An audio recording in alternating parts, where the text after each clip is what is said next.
Welcome to My Healing is Your Healing, a podcast for the woman who is ready to stop performing and reclaim her voice. I'm your host, Celeste, and around here, we don't do surface level. We go deep. Each week, we'll explore concepts like self-discovery, radical honesty, and the kind of healing that rewrites your story from the inside out. This is a space for truth-telling, for remembering who you are, and for coming home to yourself, louder, braver, and more radiant than ever. So come as you are, and let's do this together. Let's begin. Welcome back to My Healing is Your Healing. I am your host, Celeste, and today's episode is tender, raw, and a little uncomfortable, and that's exactly the point. We're talking about what it means to really be seen, not admired or approved of, not praised for a curated version of yourself, but truly, fully, vulnerably, intimately seen for who you are, not who you perform to be. So let me ask you this. Like someone once asked me 2 weeks before my wedding, when was the last time you let yourself be seen without shrinking, editing, or apologizing? Visibility is more than what we post online. It's what we allow others to witness inside of us. It's how we let ourselves take up space. It's the intimacy of existing without hiding. And for so many of us, that's terrifying because visibility wounds run deep. And being witnessed isn't just vulnerable. It can feel dangerous, especially if we've been punished for it before. So in this episode, we're going to unpack why we hide. We're going to talk about the fear of being too much, the terror of being rejected, and what happens when we begin to remove that mask, not just for others, but also for ourselves. We're going to explore the shift that happens when we stop hiding, not just in our relationships, but in our own presence, our confidence, and our capacity to receive. And as always, we'll finish with a toolbox item of visibility rituals, gentle, safe, and powerful practices that help you step into your radiant light. So let's begin here. Talk about why we hide. Hiding is not a weakness, it's a protection. And for many of us, it started very, very early in life. We were told, like we talked about before, you're too loud, you're too emotional, too sensitive, too much. Or worse, we're punished for being honest. Maybe your joy was ridiculed. Your anger was shamed, your sadness was ignored. Or your ideas were dismissed and your needs were minimized. Maybe no one ever looked you in the eyes and said, you're allowed to be all of you and I'll still stay here with you. So you adapted, you learned how to shrink yourself and how to make yourself smaller. And you made yourself palatable and performed to say the right things, to wear the right mask, to blend in, to disappear, just so people would like you, so people would stay. And all of that hiding, it did make sense. It kept you safe. But the cost of that is steep. You begin to disappear from yourself. You forgot what your real laugh sounded like. You stopped trusting your tears. You turned the volume on your joy all the way down. And you turned your people-pleasing knob all the way up. And somewhere along the way, you stopped asking, what do I actually want? Who am I when no one else is watching? For a long time, it didn't matter if you showed up as yourself or not, because the approval of others seemed way more important. For many women, hiding becomes a habit, long before we even had the language for it. You might have been praised for being easygoing, for not making waves, for being low maintenance. You might have been punished subtly or overtly for expressing a boundary, for naming a desire, and taking up space. So you learn to tuck away those parts of yourself. Not because you were weak, but because you were wise enough to know that safety wasn't necessarily guaranteed. Maybe your body learned how to shrink, or your voice learned how to soften. Your needs learned how to whisper instead of speak. You stopped crying in front of others, and you learned to tone yourself down.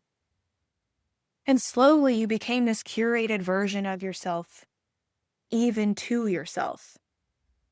And that's this quiet ache of invisibility, not just being unseen by others, but forgetting how to see yourself. And here's the thing that we don't talk about enough.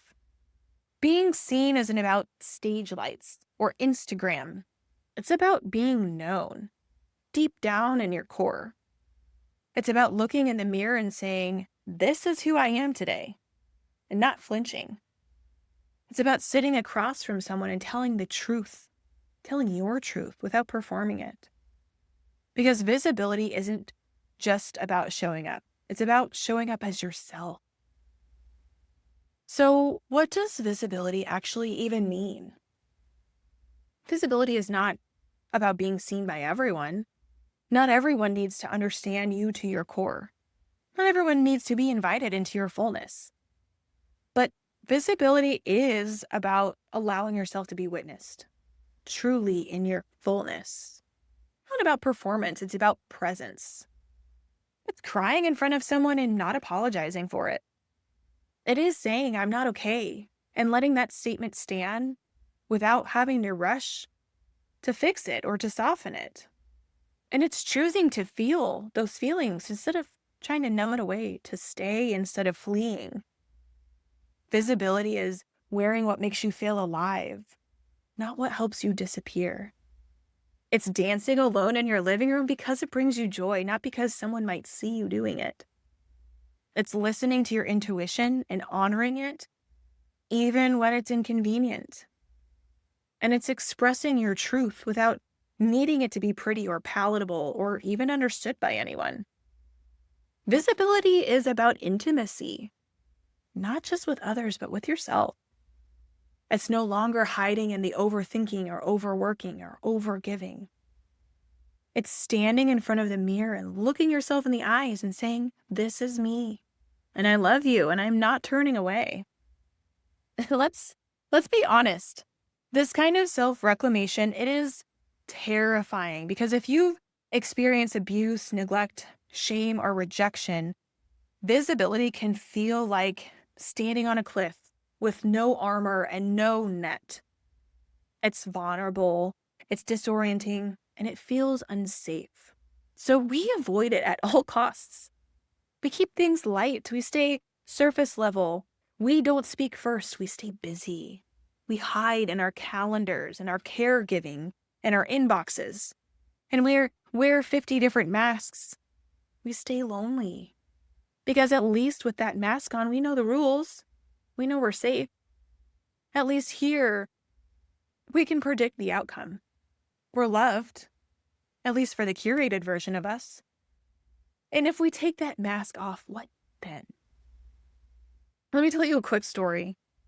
A few months ago, I went to the grocery store in my Crocs and my baggy sweatpants, and not in the cute Pinterest mom running errands version. No, this was me in my most invisible, hoodie up, hair unwashed, no eye contact, no intention of being noticed. I was walking through the aisles like a ghost, just trying to get in and out without being perceived. And I remember standing in front of the apples, holding one in my hand and thinking, when did I start living like I don't want to be seen? Because it wasn't just a moment, it was a pattern. I was skipping the bold lipstick that used to make me feel alive. I was saying yes to things that I didn't want to do because it was easier than disappointing someone. I was going to bed at 7 p.m. because I had given every ounce of my energy away. It was a life, my life, disappearing in plain sight. We do this. We all do this. We hide in plain sight. We hide behind busyness and caretaking and humor and perfectionism. We hide in our relationships, hoping that someone will love us enough to help us find ourselves. How ridiculous does that sound? But we still do it. And what visibility asks of us is simple and radical. To stop hiding, to stop editing, to be witnessed. Even when it is scary, even when your hands shake and your voice trembles and you feel like turning back. Because here's the shift here. When you let yourself be seen, you allow the possibility of being loved for who you actually are, not the mask you keep wearing. And when that happens, healing becomes real. Because once you prove yourself, just once or twice or 10 times, that your real self can be held, can be seen and loved, everything begins to change. And not everyone will get it. Not everyone will stay. But the right people will. The ones meant for your truth, not your performance, but your truth, will rise to meet you. They will be magnetized to you and your honesty. And yes, that might mean releasing the ones who only loved you for your mask. It might mean letting go of the people who benefited from your people pleasing. It might mean walking into rooms unsure of who will sit beside you. It might mean being alone for a little while. But what you gain is worth everything, even more than what you lose. Because you begin to live with congruence. You begin to breathe more deeply. You begin to trust that being yourself isn't something to fear. It's something sacred. When you let yourself be seen, even just by one person, even just by yourself, a crack forms in that old armor that you were wearing. And through that crack, light comes in. Through that crack, you begin to shine through. So let's pause here and name something really important. Confidence is not a performance. It is not a curated, loud, polished act. It is not pretending. It's not posturing. It's not acting like you have it all together. Fake it till you make it. Confidence is presence. It's standing in your truth, in your authenticity, without needing to dress it up with a bow. Confidence is the woman who says, "This is what I need," and doesn't shrink when it's not met. Because she knows she is meeting what she needs. And if someone doesn't rise to meet her there, it's not a loss. That's a clearing. It might be hard to let go of the ones who only loved your mask, but it is also the biggest gift you can ever give to yourself. Confidence is the woman who walks into a room and doesn't adjust her light. And by light, I don't mean performance or polish.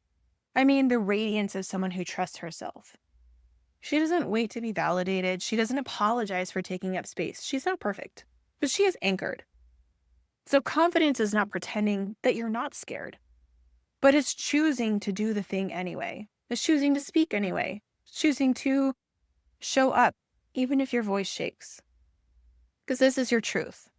The more visible you become to yourself, the easier it becomes to be visible to others. So if you're afraid of being too much, good. It means you're getting closer. It means you're starting to touch on something real. So let's get into our toolbox segment. This is your toolbox for becoming safely visible again. And there's 4 today. These are 4 gentle, powerful ways to let yourself be seen. The first one is mirror presence practice. Stand in front of the mirror for 60 seconds. No filter, no makeup, no performance. Just look yourself in the eyes and say, "I see you. You are allowed to be here in your full radiance." And whatever emotion rises, let it rise. You don't need to fix it, just witness it. Some days you'll feel nothing. Some days you'll feel raw, sad, joy, even a spark of beauty. And just stay, be with yourself, be seen by you. Okay, number 2, micro visibility actions. Choose one small action today that lets yourself be seen. These are just examples. You can come up with your own. Share one honest thing with someone, a gratitude, a fear, a hilarious mistake. Like the time that I forgot to put the filter back in my espresso machine and it exploded all over my kitchen. That was funny. Let yourself be photographed, even if you don't feel ready. Let someone else reflect your beauty back to you. Wear the outfit that lights you up, not the one that hides you. What colors feel good? What textures spark your joy? Speak up in a small group or conversation. Let your voice land. Let it be heard. These tiny actions add up. One layer at a time, you're coming back home to yourself. Okay, number 3, Journal prompts or voice notes. Use these as reflection questions on paper or in your notes app or whatever you use as a voice memo. Where am I still hiding? Not just in big ways. Maybe it's even just in eye contact or saying yes when you mean no. Just little things. What part of me is still waiting for permission? What would it feel like to show up as my whole self just for today? Even 10 minutes of honesty with yourself can start to change your whole energy. This understanding where all of these things are still lying. And then 4, find a safe mirror. This one is powerful. Find one trusted person. It could be a friend, a coach, a women's circle, someone who sees you. The kind of person who is not going to flinch when you're tender or radiant or raw. The kind that will hold space for the full version of you. And then let them reflect you back to you. You can tell them, hey, I'm practicing letting myself be seen, and it feels really hard, but I trust you to witness me. And then let them. Because we heal when we allow ourselves to be witnessed. And we remember who we are when someone else reflects it back. So here's your final reflection for today. This question. Where are you still hiding? And what might become possible if you let yourself be seen? You don't have to rip off the mask all at once. You don't have to announce your healing to the whole world. But just begin with one brave breath, one honest share, one real moment. And if this episode stirred something tender in you, good. This means you're waking up. Please share this with someone who is ready to step into her own light. Tag me on Instagram at myhealingyourhealing or send me a message. And if you have a story to share, head to my website. Let's tell it together on a future episode. Until next time, keep showing up, keep growing, and remember, you were never meant to dim your light. Thanks for tuning in and being here, for healing out loud, and for walking this path beside me. If this episode cracked something open or helped you remember a part of yourself, pass it on and share it with someone you love. For more support, free resources, or the next steps to your journey, head over to my website, myhealingisyourhealing.com. And if you loved today's conversation, subscribe, rate, and leave a review. Your words help this space grow and help more women find their way home to themselves. If I was your muse today, then my healing is your healing. Until next time.